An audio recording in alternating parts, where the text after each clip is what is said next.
Welcome to another edition of I Am AAPC. Today we have Amanda Unger with us. Amanda, how are you? I'm great. How are you, Alex?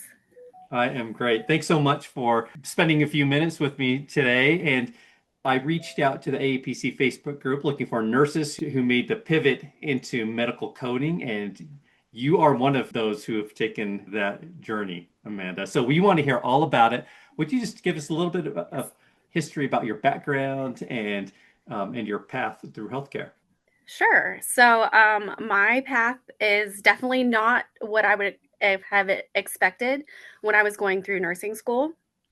So I've been a nurse for 17 years now, almost 18. And when I first started, I was working at a small rural hospital. I worked on their medical telemetry floor. I also floated to the surgical floor. By the time this opportunity presented itself, I was actually working as like the night shift charge nurse. I also did fill in for their like house supervisor. So the way I actually transitioned from bedside nursing to the medical coding world, and y'all are going to hate me, but I started on the insurance side. I actually still work on the insurance side, so we're kind of the dark side, but hopefully this will give you a little better insight. Um, so the unit I was working on, they had a clinical team that came in, and their clinical instructor actually worked for the insurance company. And he said to me, "Hey, I've got this position open. Why don't you go apply for it? Don't read the description, just apply for it." So I did that. I actually ended up getting the job, and I started my career in coding doing coding appeals. So that required a medical licensure to discern, as we all know, those incidental, mutually exclusive, all those kind of edits. We could read the medical record, make sure if they're actually incidental or not, right? But you had to have a medical license to do that. So that's how I kind of got started. My toe dipped in the water of coding. So I did coding appeals, got trained to do like DRGs, things like that. And I did that for probably a little over 6 years. And then I transitioned to the prepayment side. So into the medical policy side of insurance. And so I got to work a lot more closely with those code edits and how your claim gets processed, on that initial submission versus doing an appeal. So I had the team that I worked with, we coded a lot of those policies, tried to make sure that the codes were correct, the edits were correct. Like the big focus was let's do this right the first time. We don't want to have to do appeals. We don't want to have to do reprocessing. We don't want to have to do any of that. We want it to be correct from the get go. Um, so another part of that position on the policy side, I was instrumental in creating the process for new codes. So, when all those new codes came out, and let me tell you, I started this position in 2017.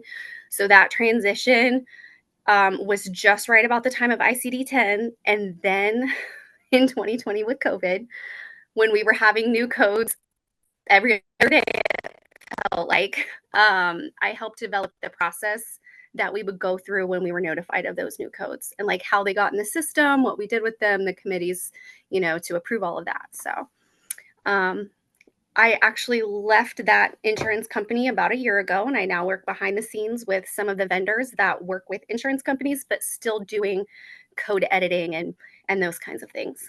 So Okay. that's kind of my journey in a nutshell. So How yeah. long did you work on the clinical side for, Amanda? I worked in the hospital for about 4 years before I came to the insurance side. Yeah. And And I actually, as a side note, I still work clinically. I work on my weekends, I work bedside nursing still. okay, I love that. I love to hear that. And do you feel like your nursing background gives you an advantage in the revenue cycle and in the coding world? I absolutely do because it makes it, I'm already familiar with that terminology, with the body processes, how they all work together. So it lets me interpret the wording of the coding more so than some others may have without that background. I know this disease process is going to cause this symptom, so we shouldn't also code this, right? So like some of those things that you're not supposed to be coding symptoms with the disease, that clinical knowledge helps me know what is associated. Okay. All right. So there are things in in that nursing clinical world that you still bring over into this world. Absolutely. Absolutely. Yep. Okay. Anything else that you can think of that maybe you used or use now in the clinical world that you bring over into Right. the coder world? Well, and maybe not specifically for my role, but some things that I can see very helpful in those trying to transition from nursing to coding is a clinical documentation piece, right? Is knowing what exactly goes into doing this procedure, that we need to code or that we need to document to make sure we meet the aspects of the coding. And especially, I actually just read Ray's article not too long ago about like the CMS, make healthcare great again, or however it was titled, that talked about more focus on prevention and how important the documentation was going to be and all that kinds of stuff.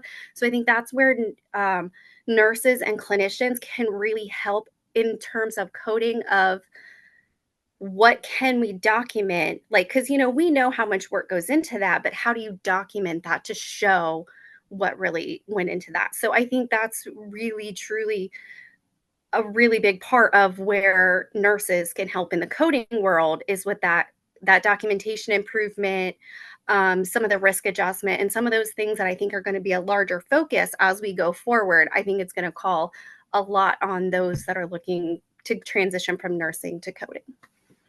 Okay. Awesome. Awesome. Now, you never had your eyes on the revenue cycle. It kind of just No. an opportunity arose and Yes. it took you on this path. Yes. What were your initial thoughts? Because knowing that this was not your path in your mind, you did not have a vision of working on the revenue cycle side. Right. What were your initial thoughts when you stepped into this, or when the opportunity arose? So when the opportunity arose, I had no idea about revenue cycle. So the first few months, I will tell you, was a big shock to me. It was a very big eye opener. I went home every day like, what did I get into here? Right? Because coding is very different. They don't teach you this in nursing school. They teach you the skills, they teach you the disease process. They don't teach you how do we build this? How do we, coding was never something that was taught to me. So it was a huge eye opener. It was a huge learning curve. Um, I am grateful for the opportunity that was presented to me. I know not a lot of people have that opportunity. So, I'm very grateful because I would not be where I am today without that opportunity presenting itself. But it's definitely a huge learning curve. It's very, very different on the payer side than, the bedside. Um, but if that's something that, people are going into wide open and they kind of know what to expect, I think it wouldn't be such a shock as it was for me. Yeah. Well, you obviously love the clinical side enough to keep your foot in the door, doing it on the weekends. Right. Yep. Okay. Yep. I don't think, that's something, the patient care, the interaction, the actually truly taking care of someone. I do love that. The difference with the coding side is we can make sure that people are getting the health care that they need. But it's not a life or death situation. We still all have those coding stresses, but at the end of the day, someone's life is not on the line if I code this incorrectly. Yeah. So it took it's a different kind of mental load than you get with bedside nursing. Well, you finally got to the place where you embraced the revenue cycle, understood it enough, and you're running with it. It sounds like you love it. Yeah, I do. I really do.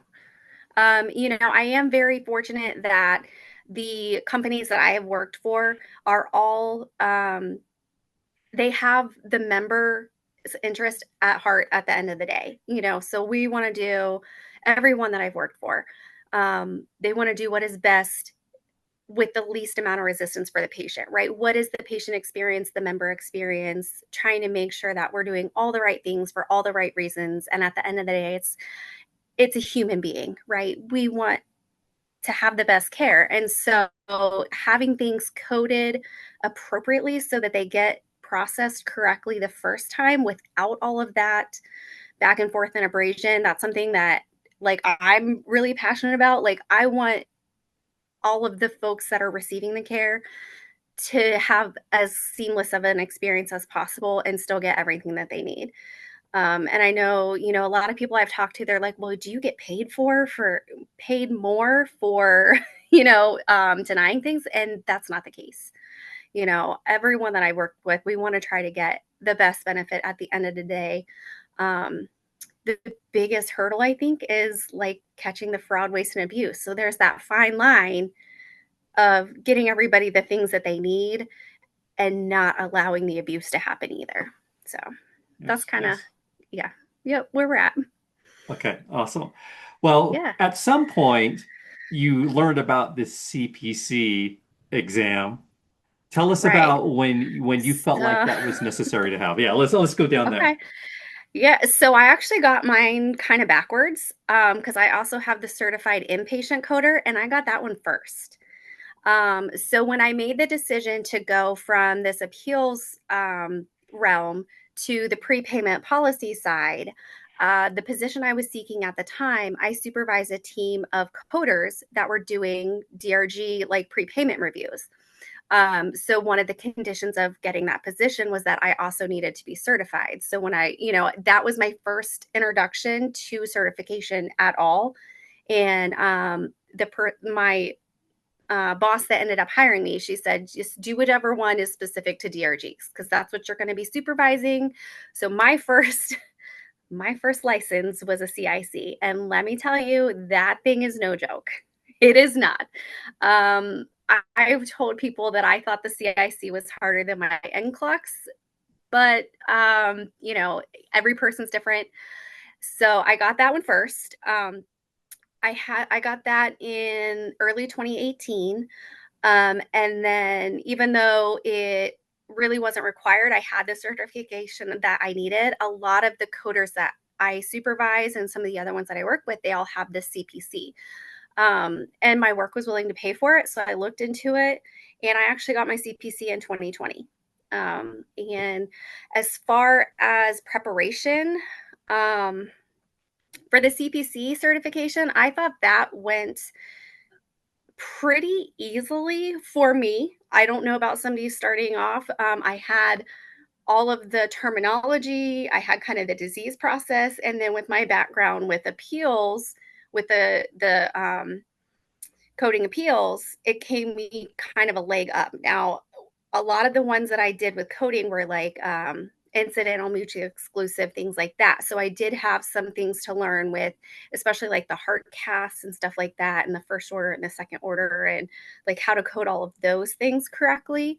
But I think having that background helped me with the CPC and my prep for it. I took some of the review classes. I got the study guide, and that one I thought went pretty well. Pretty easy for me to get through on the first try. So you, as far as the CPC, anyways, and maybe you can speak to the CIC on this. Did you, were you pretty much self-studied and you just bought the study guides and guided yourself through it, or did you take an AAPC program that walked you through it, Um, or something different? for for the CPC certification, I did pretty well self-guided. I did the study guide. I got some practice tests, things like that. I had taken the full course for the CIC, so it covered a lot of similar content. All the um, insurance pieces and like some of those things that are the same in both courses I had already had because I had taken the full course for the CIC. So the CPC, I just got the study guides, the practice test, and did kind of a self-study type of thing. Okay, okay. And Yeah. you mentioned how with your background in the clinical world, that really speeds you up through the Yes, process, right? Because you know so absolutely. much already. Absolutely. Absolutely. I think, at my previous job, some other people that had been trying to take the CPC test, the boss was expecting to do it within 3 months. And I just went up to him and I was like, that's an unreasonable expectation. I said, for someone like me that has all this background, I think 3 months is doable. But if you're hiring in someone that is not clinically exposed at all, 3 months is unreasonable. Like with all the terminology and all of the things that you have to know to code correctly, that you got, I think you guys give what, a year when you buy the course. Yes. It will take well worth at least a year to understand, for someone that's not clinically inclined already. Like if you I just think that that clinical background really gives you that leg up, and I don't know how I would have passed this without having that. Yes, yes, yes, yes. Yeah. Now, was being certified a requirement for your position? So, as far as like the CIC and stepping into that, did your employer say, "Hey, if you are going to proceed down this road, certification is a must"? Yes. Yeah, that one was. Yep. When I first stepped in, when I was first doing the clinical appeals, it was not required. And I think, the clinical licensure was required. But I think there's a lot more companies that are going towards having their, appeals, or their, folks that are looking at these having that, both the clinical and the coding licensure. And I think that's fair. When I look back at my career, even though I'm so, so grateful for it, I am surprised that they didn't require it from the start. So I think it's just one more like feather in your cap to get you where you want to go. So Yeah. You've never, it sounds like, have worked as a production coder, like a traditional coder. You kind of were thrown into these unique, specialized areas. that is correct. Yep, I would agree Okay. with that. Amanda, what would you say in closing to someone who's watching and thinking about taking that step from the clinical side, nursing, into the revenue cycle medical coding side? I would say don't give up, especially trying to get into, you know, clinical nursing. We can basically jump jobs very quickly, right? There's a very short period of, it's very easy to interview and get a job. In the more corporate side, which is the coding, the billing, and all of that, don't give up. Keep applying, keep putting yourself out there. If you find a role, and it'll get your foot in the door, right? And if you decide that that's not for you, once you get into the world and see, this isn't quite a good fit for me, once you get your foot in the door, it's actually pretty easy to navigate around within the world and find what does work for you. So, some people are not good with production coding, but they might be really good with risk adjustment, or, some other aspect that is instrumental to coding. So just don't give up. The perfect thing will come for you. I promise you it will. It took me 14 years to get where I'm at now, to be very satisfied. Not that I haven't loved my jobs before, but to be in the place that I'm in now, I never would have thought I'd be here. So don't give up. Keep trying. Find something you love, and it will happen. Awesome. Thank you so much, Amanda, for sharing your experience with us. Absolutely.